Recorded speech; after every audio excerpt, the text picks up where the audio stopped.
Hello everyone, आज हम करेंगे क्लास 6 का हिंदी का जो आपका चैप्टर नंबर 2 है गोल। तो कल हमने वो पढ़ा था, आज उसके क्वेश्चन आंसर वगैरह सब हम करने वाले हैं। पार्ट से यानी कि जो क्वेश्चन आंसर आपके चैप्टर से रिलेटेड रहेंगे वो नीचे दिए गए प्रश्नों का सटीक उत्तर कौन सा है उसके सामने तारा बनाना है, यानी कि इस तरह से स्टार बनाना है।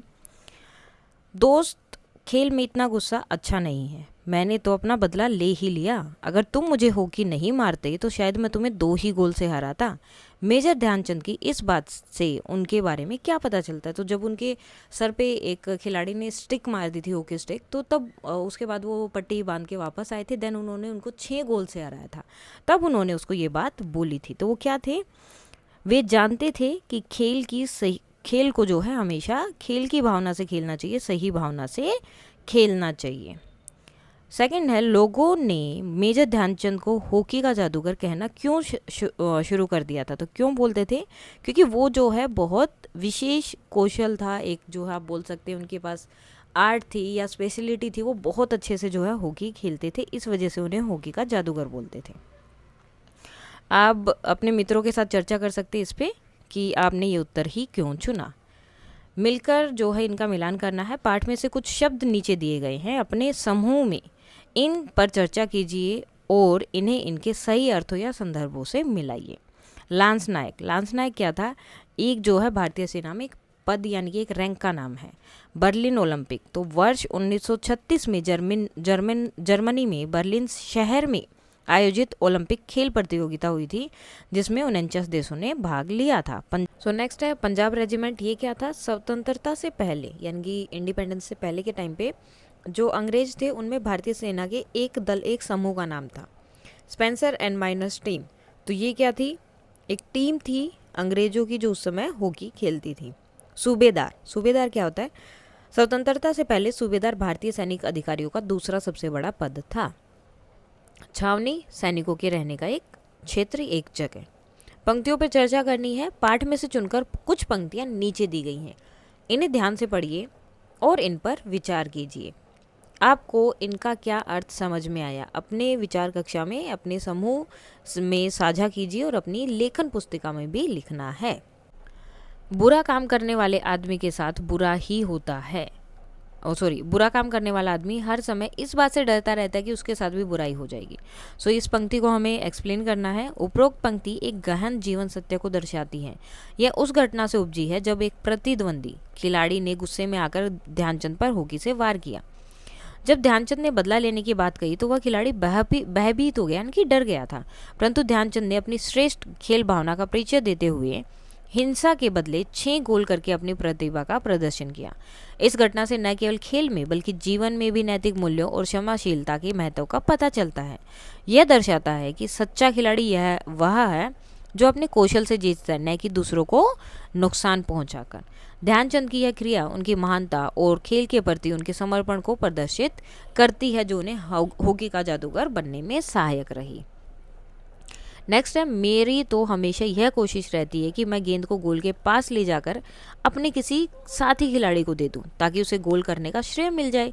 अपनी इसी खेल भावना के कारण मैंने दुनिया के खेल प्रेमियों का दिल जीत लिया। मेजर ध्यानचंद की असाधारण, अब इसका आंसर मतलब आपको एक्सप्लेन ही करना है।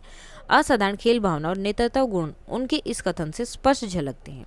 वे अपने व्यक्तिगत प्रदर्शन के से ऊपर उठकर टीम के हित को सर्वोपरि रखते हैं। उनके अकॉर्डिंग ये नहीं कि मैंने ज़्यादा गोल किया, उन्हें ये था कि मेरी टीम जीतनी चाहिए। ठीक है, हमेशा खिलाड़ियों के बारे में, अपने जो उनके साथ में खेलते हैं उनके बारे में सोचते थे।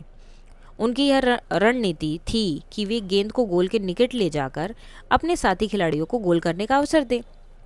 इस निस्वार्थ दृष्टिकोण से न केवल टीम का मनोबल बढ़ता था बल्कि प्रतिद्वंदों को भी भ्रमित करने में मदद मिलती थी। एक कुशल नेता की भांति वे अपनी टीम के सदस्यों को आगे बढ़ने और अपनी प्रतिभा दिखाने का मौका देते थे।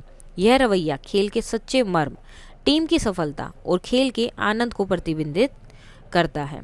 उनकी इस विनम्र और टीम केंद्रित दृष्टिकोण ने उन्हें विश्व भर में खेल प्रेमियों का चहेता बना दिया था, जो उन्हें हॉकी का जादूगर कहलाने में एक महत्वपूर्ण जो है कारक सिद्ध हुआ।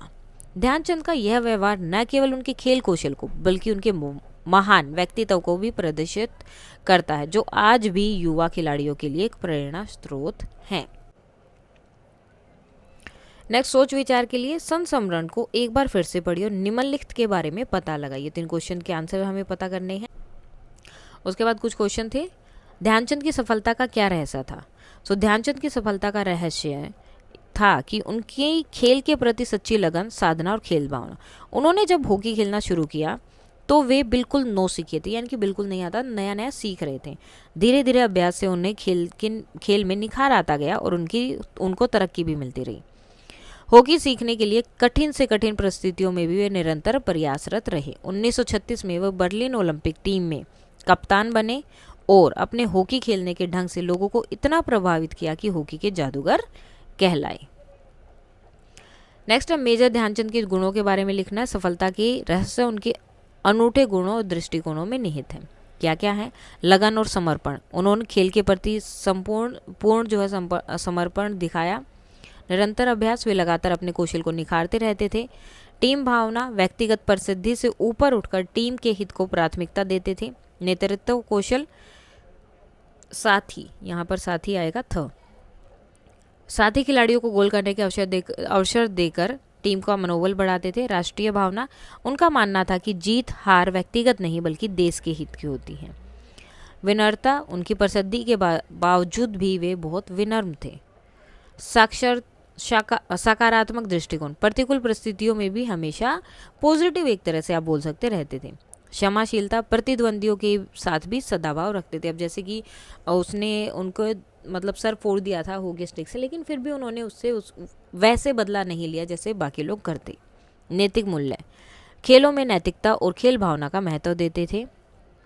रणनीतिक सोच, खेल में कुशल रणनीति का प्रयोग करते थे। अनुशासन, सैन्य पृष्ठभूमि के कारण कड़े अनुशासन का पालन करते थे।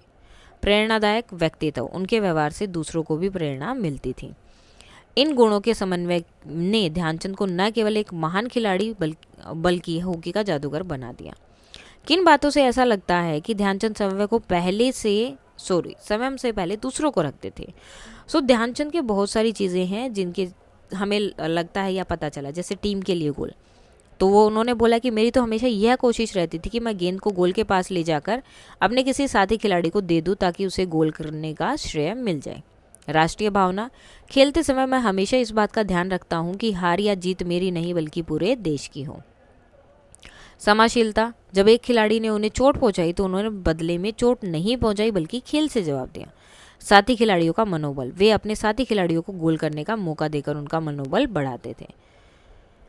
विनम्रता, अपनी प्रसिद्धि के बावजूद वे हमेशा टीम को श्रेय देना चाहते थे। यह कथन सत्य है कि ध्यानचंद स्वयं से पहले दूसरों को रखते थे। वे गेंद को अपने साथियों के पास ले जाते ताकि वे गोल कर सके। जीत का श्रेय केवल स्वयं न लेकर टीम को देना चाहते थे। दूसरी ओर इस बात का भी सदा ध्यान रखते थे कि हार या जीत उनकी नहीं बल्कि पूरे देश की हो। यह दर्शाता है कि वे एक सच्चे देश प्रेमी थे। संस्मरण की रचना, उन दिनों में मैं पंजाब रेजिमेंट की ओर से खेला करता था। इस वाक्य को पढ़कर ऐसा लगता है मानो लेखक अपनी पाठक से अपनी यादों को साझा कर रहा है।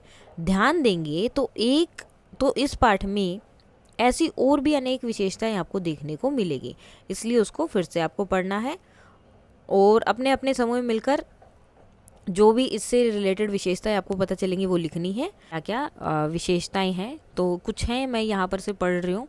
प्रेरणादायक कहानी है, यानी कि मोटिवेट हो सकते हैं। खेल भावना का महत्व बताया गया कि क्यों ज़रूरी है।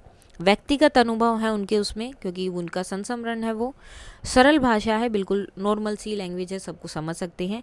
मूल्य शिक्षा, नैतिक शिक्षा यहाँ पर दी गई है कि कैसे जो है हमेशा टीम भावना से, कोई भी गेम अगर खेल रहे हो तो टीम भावना से खेलना चाहिए। ऐतिहासिक जानकारी, कुछ चीज़ें भी पता चली ओलंपिक के बारे में, भारतीय हॉकी के बारे में कि उस टाइम पे टीम कैसी थी। आत्मकथात्मक शैली, खुद की कथा बताई गई है, तो उन बोलने का जो तरीका है वो भी ऐसा ही है, मैंने ऐसे किया, मैंने ये किया, वो उस तरह से। संक्षिप्त और रोचक, छोटी है लेकिन बहुत अच्छी है। विशेषताएं आपको पता चलेंगी वो लिखनी है और सारी क्लास में बतानी है। शब्दों के जोड़े विभिन्न प्रकार के, जैसे जैसे मेरे खेल में निखार आता गया वैसे वैसे मुझे तरक्की मिलती गई। इस वाक्य में जैसे जैसे और वैसे वैसे शब्दों के जोड़े हैं जिनमें एक ही शब्द 2 बार उपयोग किया गया, जैसे कि जैसे और जैसे लिखा, वैसे वैसे लिखा। ऐसे जोड़ों को शब्द युगम बोलते हैं। ठीक है, जब एक शब्द 2 बार आता है तो क्या बोलते हैं? शब्द युगम। शब्द युगम में 2 शब्दों के बीच एक छोटी सी रेखा होती है, ये जो छोटा सा साइन लगा ना इनके बीच में, इसे हम बोलते हैं योजक चिन्ह, जो उनको जोड़ता है। योजक यानी जोड़ने वाला। आप भी 5 ऐसे ही शब्दों के युगम बनाइए। खेल के मैदान में धक्का मुक्की और नोकझोंक की घटनाएं होती रहती हैं। इस वाक्य में भी आपको 2 शब्द युगम दिखाई दिए होंगे, जैसे अभी ऊपर देखिए वैसे यहाँ पर है, लेकिन यहाँ पर क्या है? अलग अलग है। शब्द क्या है? अलग अलग है। जैसे कि धक्का मुक्की, और इसमें क्या था? जैसे जैसे। एक जैसे नहीं है। आपको इनके भी ऐसे ही 5 और शब्द युगम ढूंढने हैं जो एक दूसरे से भिन्न हो, जैसे कि धीरे धीरे, बार बार, जल्दी जल्दी, कभी कभी, देखते देखते। इसी तरह से धक्का मुक्की और नोकझोंक का है तो जो जो नदी का जल बढ़ता है तो लोग गांव छोड़कर चले जाते हैं। ध्यानचंद के लिए हार जीत से ज़्यादा महत्वपूर्ण था खेल भावना को बनाए रखना। मेजर तिवारी बार बार मुझे हॉकी खेलने के लिए कहते। जब जब देश पर विपदा आती है तब तब सरकार सहायता अवश्य करती है। ध्यानचंद झटपट गोल करके विरोधी टीम को हैरान कर देते थे। हार या जीत मेरी नहीं बल्कि पूरे देश की है। आज मैं जहाँ जाता हूँ बच्चे व बूढ़े मुझे घेर लेते हैं। इन वाक्यों में जिन शब्दों के नीचे रेखा खींची गई उन्हें ध्यान से पढ़िए। तो देखो क्या है? हार या जीत, तो एक दूसरे के अपोजिट हैं ये, बच्चे और बूढ़े। हम इन शब्दों को योजक की सहायता से भी लिख सकते हैं, जैसे हार जीत, बच्चे बूढ़े आदि। तो आप नीचे दिए गए शब्दों को योजक की सहायता से लिखिए, जैसे कि अच्छा बुरा, तो बीच में हम क्या लगा देंगे? एक डैश। छोटा बड़ा, अमीर गरीब, इस तरह से। अच्छा बुरा, तो इसको हमें क्या करना था? अच्छा डैश बुरा। छोटा बड़ा, छोटा डैश बड़ा, अमीर गरीब। उत्तर दक्षिण अपोजिट है, लेकिन अपोजिट को हम इस तरह से भी लिख सकते हैं। गुरु शिष्य, अमृत विष। बात पर बल देना, मैंने तो अपना बदला ले ही लिया है, और एक बोलना कि मैंने तो अपना बदला ले लिया है। तो यहाँ पर ये जो ही आया है, इन दोनों वाक्य में क्या अंतर है? ये ही का। दूसरे वाक्य में एक शब्द कम है। उस एक शब्द न होने की वजह से वाक्य के अर्थ में थोड़ा सा अंतर पड़ता है। तो हम अपनी बात पर जब भी बल देते हैं, मतलब फोर्सफुली बोल रहे हैं या जोर देकर बोल रहे हैं, तो कुछ विशेष शब्दों का प्रयोग करते हैं, जैसे कि ही, भी, कि तुम्हें ये करना ही पड़ेगा, इस तरह से, तो आदि। पाठ में इन शब्दों वाले वाक्यों को चुनकर लिखिए। तो ऐसे जो भी शब्द हमें मिले हैं वो हमें यहाँ पर लिखने हैं। अब हमें कुछ ऐसे वर्ड ढूंढने थे जिसमें बात पर जोर दिया जाता है, जैसे कि मेरे इतना कहते ही खिलाड़ी घबरा गए, कि मतलब जोर दिया गया मेरे बोलने से घबराए। अब हर समय मुझे ही देखते रहते हैं। आप, अगर तुम मुझे हॉकी नहीं मारते तो मैं शायद तुम्हें 2 ही गोल से हराता। तो देखा आपने मेरा बदला लेने का ढंग, उसके साथ भी बुराई की जाएगी। मैं जहाँ भी जाता हूँ बच्चे व बूढ़े मुझे घेर लेते हैं। लगन, साधना और खेल भावना ही सफलता का सबसे बड़ा मूल मंत्र है। तो इन्हीं वाक्यों में क्या आया है? ही, भी और तो आदि शब्दों का प्रयोग न किया जाए अगर इनमें ये वर्ड ना हो। ठीक है, मैं जहाँ जाता हूँ बच्चे और बूढ़े मुझे घेर लेते, तो मैं जहाँ भी जाता हूँ, ठीक है, यानी कि हर जगह की बात हो गई। और ध्यान दीजिए कि यदि उन वाक्यों में ये शब्द न हो तो उनके अर्थ पर क्या प्रभाव पड़ता है। पाठ के आगे है आपकी बात, आपको अपने अकॉर्डिंग लिखना है या बताना है। ध्यानचंद के स्थान पर अगर आप होते तो क्या बदला लेते? अब हाँ या ना में आपको जवाब देना है। यदि मैं ध्यानचंद के स्थान पर होता तो मुझे अपने प्रतिद्वंदी पर क्रोध तो आता और पलटकर बदला लेने की इच्छा भी होती। एक खिलाड़ी होने के नाते स्वयं पर संयम रखता, क्योंकि हार जीत होना खेल का नियम है। और मैं ऐसा भी कर सकता था। अलग अलग आंसर भी हो सकते हैं इसके। शांत रहकर अपने खेल पर ध्यान देता, टीम के साथ मिलकर अच्छा प्रदर्शन करता, जैसे कि ध्यानचंद जी ने किया। ज़्यादा गोल करके अपनी योग्यता साबित कर देता। खेल के बाद उस खिलाड़ी से दोस्ती कर लेता या उसे समझाता कि गुस्सा करना अच्छी बात नहीं है। इस तरह मैं बिना किसी को चोट पहुँचाए अपनी श्रेष्ठता दिखा सकता था, और यह तरीका खेल भावना के अनुकूल होता और दूसरों के लिए एक अच्छा उदाहरण बन सकता था।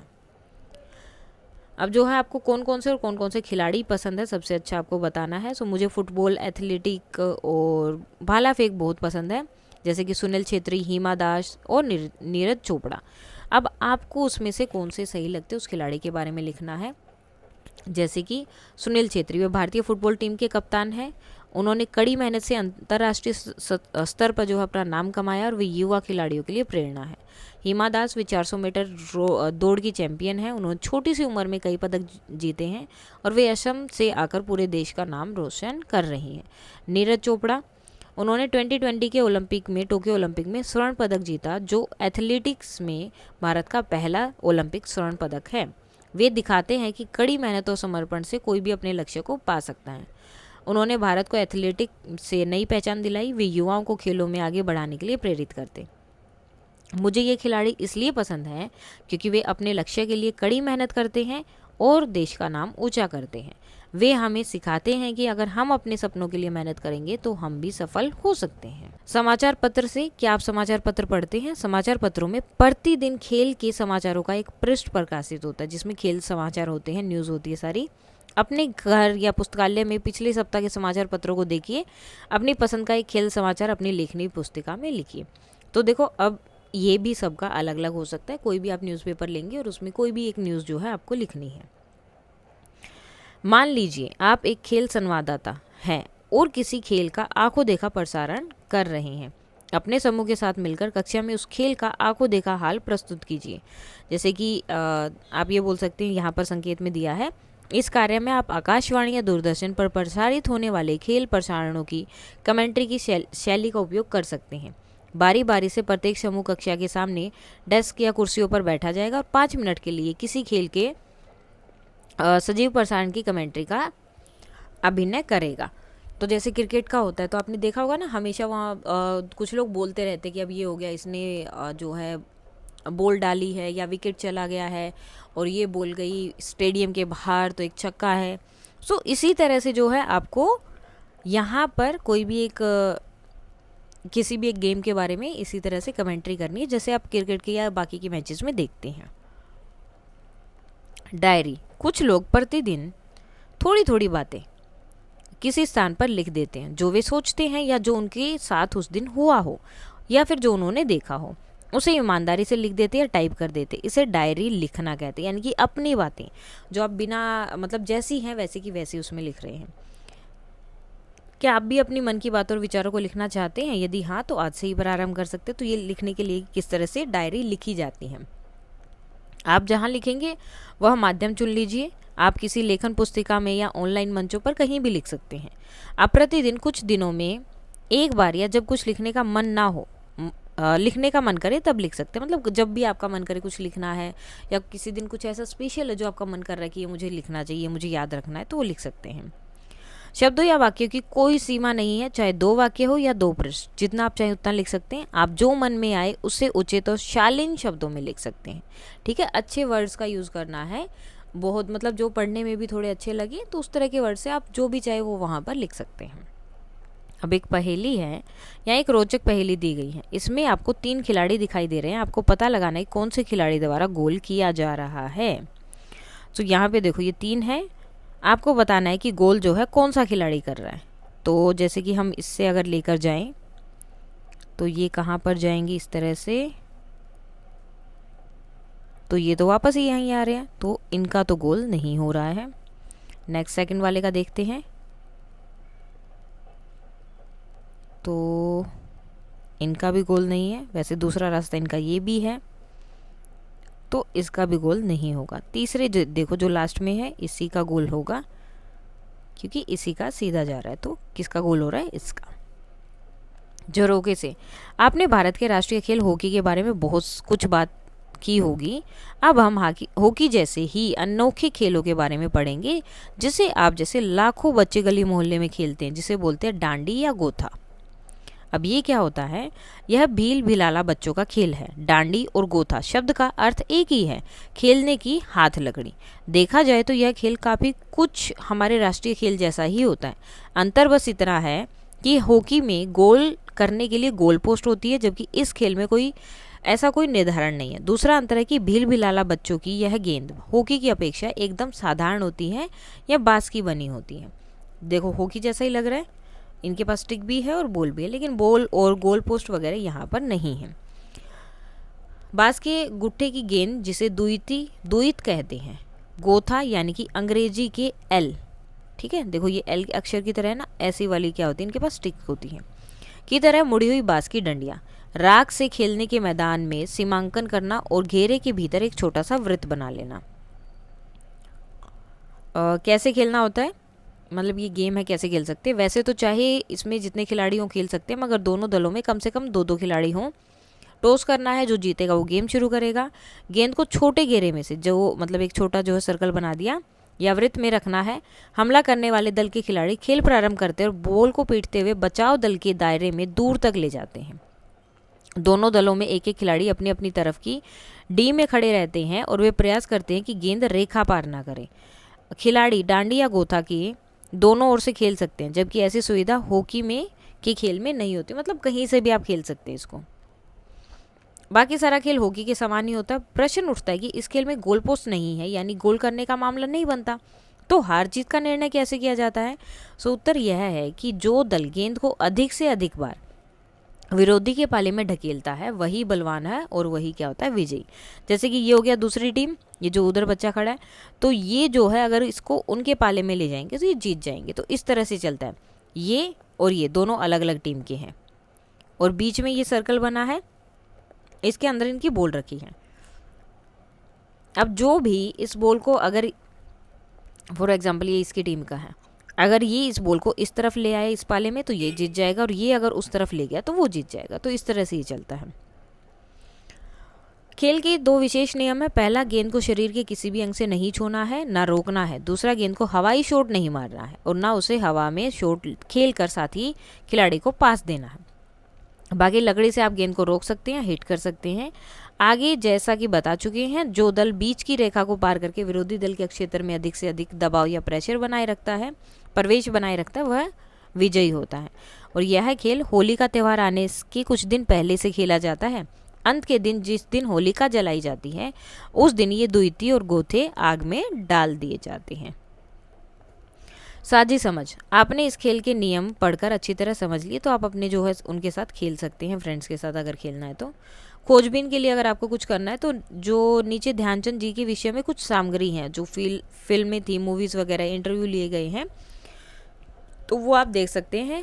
हॉकी के जादूगर मेजर ध्यानचंद, प्रेरक कथाएं, हॉकी के जादूगर major Dhyanchand, Olympic major Dhyanchand के साक्षरताकार, ये सब है। उसके बाद पढ़ने के लिए एक छोटी सी स्टोरी है, एक दौड़ ऐसी भी। कई साल पहले ओलंपिक खेलों के दौरान एक विशेष दौड़ होने जा रही थी, 100 मीटर की।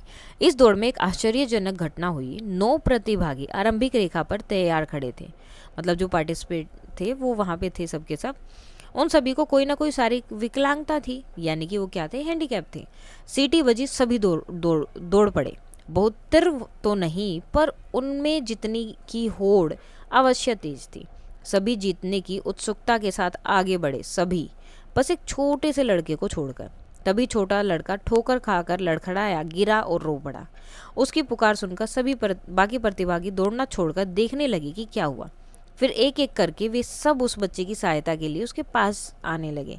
सब के सब लौट आए, उसे दोबारा खड़ा किया, उसके आंसू पोंछे, धूल साफ की। वह छोटा लड़का एक ऐसी बीमारी से ग्रस्त था जिसमें शरीर के अंगों की बढ़त धीमी होती है, यानी कि शरीर के अंग जैसे डेवलप होते रहते, बढ़ते रहते, वो वैसे नहीं बढ़ते थे, बहुत कम स्पीड में धीरे धीरे बढ़ते थे, और उनमें तालमेल भी नहीं होता है। फिर तो सारे बच्चों ने एक दूसरे का हाथ पकड़ा और साथ मिलकर दौड़ लगाई, और सब के सब अंतिम रेखा तक एक साथ पहुंच गए। तो मतलब क्या हुआ, सब के सब जीत गए। दर्शक मंत्रमुग्ध होकर देखते रहे इस प्रश्न के साथ कि सब के सब एक साथ यह दौड़ जीते हैं, इनमें से किसी एक को स्वर्ण पदक कैसे दिया जा सकता है। निर्णायकों ने सबको स्वर्ण पदक देकर समस्या का बढ़िया हल ढूंढ लिया। उस दिन मित्रता का अनोखा दृश्य देख दर्शकों की तालियां थमने का नाम नहीं ले रही थी। तो इस तरह से भी देखो एक दूसरे की हेल्प ये लोग करते हैं, और हम भी कर सकते हैं जब भी आप कोई फ्रेंड को अगर आपकी ज़रूरत है या ऐसा कुछ है तो। इसके साथ ही ये वाला चैप्टर हो जाता है कंप्लीट। कोई डाउट है तो आप बता सकते हैं। That's all for today and please like share and subscribe. Thank you.